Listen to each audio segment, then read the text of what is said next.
Alright, here we are with our next presentation, and today what we're going to talk about is two-dimensional motion. So far everything has been going in a straight line, and now things are going to be flying through the air, and that's called projectile motion. Projectile motion are things that are flying through the air, and gravity is the only thing acting on them. So an airplane would not be a projectile, unless the engines stopped working and it started falling, which we hope never happens, but then it would be a projectile. Gravity can be the only thing acting on it. And of course, gravity will determine the motion the projectile will have. So here's a snowboarder. We're getting into snowboarding season coming up, right? Okay, so projectile motion. Before we get into it, as usual, there's things we'd like you to remember when this is over. And one thing we'd like to know is, what are the impacts of this? Why is it important for people to understand projectiles, or why has it been important? And also, what affects the path of it? Why does it have the path that it does? And these are some things we'd like you to be thinking about and coming away with afterwards.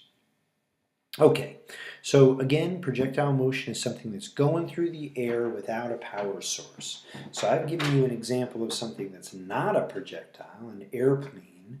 Can you give examples of projectiles? And please put them in your notes. This would be part of your notes. Okay, and again, there's the question, why has this been important? Do you have any ideas on that? As usual, whatever we cover in class, you should be thinking about how we could take it a little bit further. Why has this been important? Why has it mattered for human beings? Well, here's a couple of projectiles, something being flying through the air, cannonball in this case, and we have a problem here where it's fired from the ground at an angle, or an example where it's fired horizontally from a height. And these are the two types of projectiles that we're going to be discussing. And those two are going to be complicated enough, so we'll limit our discussion of projectiles to these two types. Okay, and these projectiles all, as you can see, take a parabolic path. Why do you think it's called that, a parabolic path? Alright, so a projectile takes a parabolic path. Well, it looks like a parabola, doesn't it? That's a parabola, that's a half a parabola. So they call it a parabolic path. But we can make ourselves sound even more intelligent by talking about the components of the path, right? So a projectile has two paths. This person being fired out of a cannon is traveling in the vertical direction, up and back down again, and all the while they're also traveling horizontally. Two things going on at the same time. Okay, and we can make ourselves even more intelligent. We can say the components of the parabolic path of a trajectory is taking a parabolic trajectory, because the path that it takes is called a trajectory.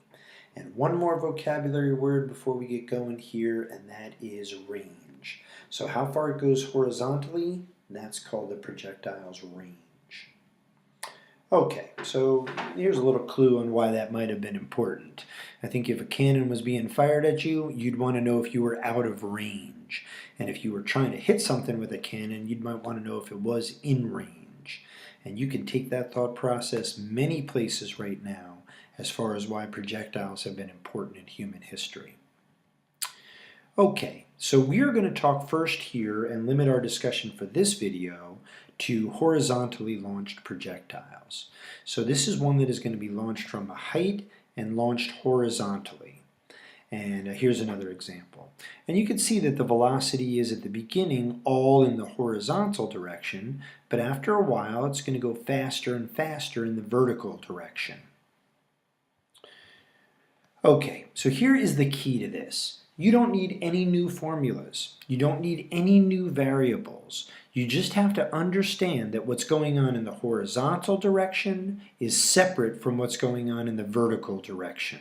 It's a tough concept to get down, but once you got it, it's really basically the kinematics we've been doing so far.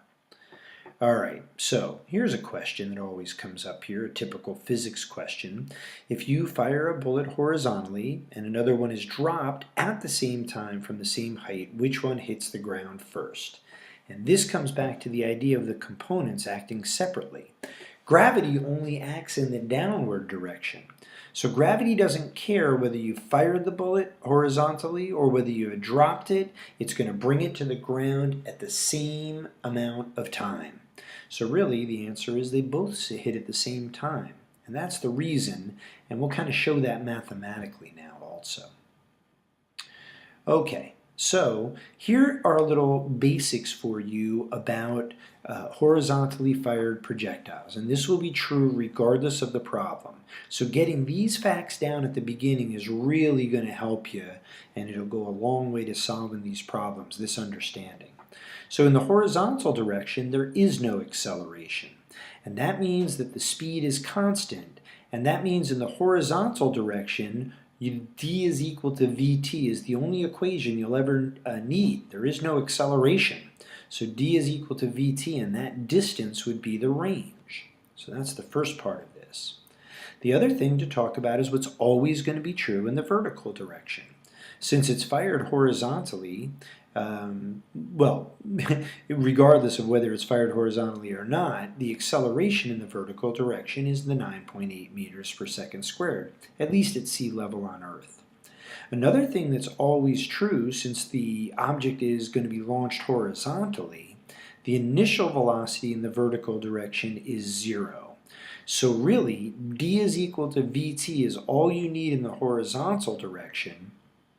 And for finding the height here, or using the height, the only equation you'll ever need is d is equal to 4.9t squared.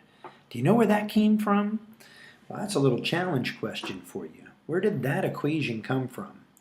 But at any rate, in the vertical direction, it's just like you dropped something. So in the equation d is equal to vit plus 1/2 at squared, it really comes across just as if you were dropping an object. So there you go. All right, so what else would I have you know? Since this is fired horizontally, the initial velocity is all in the horizontal direction. So people want to say, well, you just told me the initial velocity is 0. But it's the two components together that make up the flight and help you solve the problem. So the initial velocity is all in the horizontal direction. The initial vertical velocity is 0, but the initial velocity is horizontally originally. And once the thing is launched, then gravity takes over, and there is a velocity that is a combination of both the horizontal and the vertical. All right, so here's a classic problem here. And I'm asking, what is the range and what is the height the ball was thrown at? It's fired at a speed of 20 meters per second, hits the ground 0.3 seconds later. Well, here is the strategy for solving a problem like this. Like all of our problems, the first step is identifying the information. But now you have to separate the information into horizontal and vertical. And yeah, these are the answers, 6 meters and 0.44 meters. But let's take a look at how we got those answers. Okay, going to split the information into horizontal and vertical. In the horizontal direction, the speed is 20 meters per second. The time is 0.3 seconds. In the vertical direction, the initial velocity is 0. The acceleration is 9.8, and the time is 0.3 seconds. You saw in the picture, it was fired horizontally, and that means that the time that it travels horizontally and the time that it travels vertically are equal to each other. But we've separated the x's and the y's. Now we can use the equations that we've used before. For finding the range in the x direction, we're going to use the x information. So this is an equation we're very familiar with. We just have to realize that we can only use the information in either the x direction or the y direction to solve these problems. And right here, range, we're looking in the x direction. And that's how I got the 6 meters of range that I gave as the answer earlier. Okay, in the y direction, what do we got? Well, here's why I told you why it's going to be 4.9t squared. Vi in the y direction is always equal to 0, so this thing cancels out. The acceleration is 9.8. 1/2 of 9.8 is 4.9. The time is 0.3, so 0.3 squared is showing up over there. And this is how I got the 0.44 meters for the height that it was fired from, the distance in the y direction. So there's the solution for you. And even if it was a little bit confusing, at least you have it in your notes and it gives us something to talk about next time. I'm going to challenge you a little bit here with another problem, and here it is. So here is the information. Can you split this into the horizontal and verticals? You see how I made an X column and a Y column? That's very useful for doing this. And can you find how long it took to land and what the initial speed was? Now, this time around, I'm going to ask you to try it and maybe pause the video. And when you come back, I'll give the answers. And let's see how you did. All right, well, it takes 0.78 seconds to land, and the initial speed was 7.7 meters per second. Did you get those answers? All right, well, it's very tricky. If you were able to identify the information, that's great. And if you were able to get the answers, that's great. But we will go over this one together in class. It is a tricky concept. All right, well, I'm glad you watched today. Thank you for watching, and I look forward to seeing you back in class.